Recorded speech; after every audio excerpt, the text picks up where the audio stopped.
কোটি কোটি জান্নাতীরা এক ধাক্কায় ঢুকবে।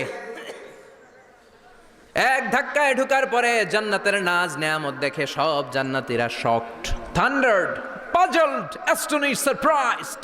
মুখ দিয়ে কোনো আওয়াজ নাই, থ খেয়ে যাবে, এত সুন্দর হয় কি করে। সব জান্নাতীরা মনের অজান্তে মুখ দিয়ে একটা শব্দ উচ্চারণ করবে, শব্দটা হলো আলহামদুলিল্লাহ।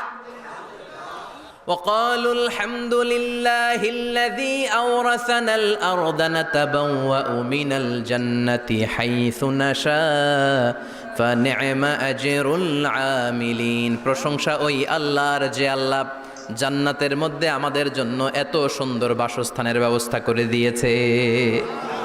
দুনিয়াতেও মুমিনরা ভালো কিছু পাইলে কি পড়তো? তো জান্নাতে যে এটা ভুলে যাবে? কথা বলেন। জান্নাতে যেও মুমিনদের মুখনিসৃত সর্বপ্রথম যে শব্দটা, সেটা কি? আওয়াজ করে বলেন, সেই শব্দটা কি? আলহামদুলিল্লাহ। আলহামদুলিল্লাহ বলে তারা আল্লাহর শুকরিয়া করবে, ডানে বায়ে নজর করবে।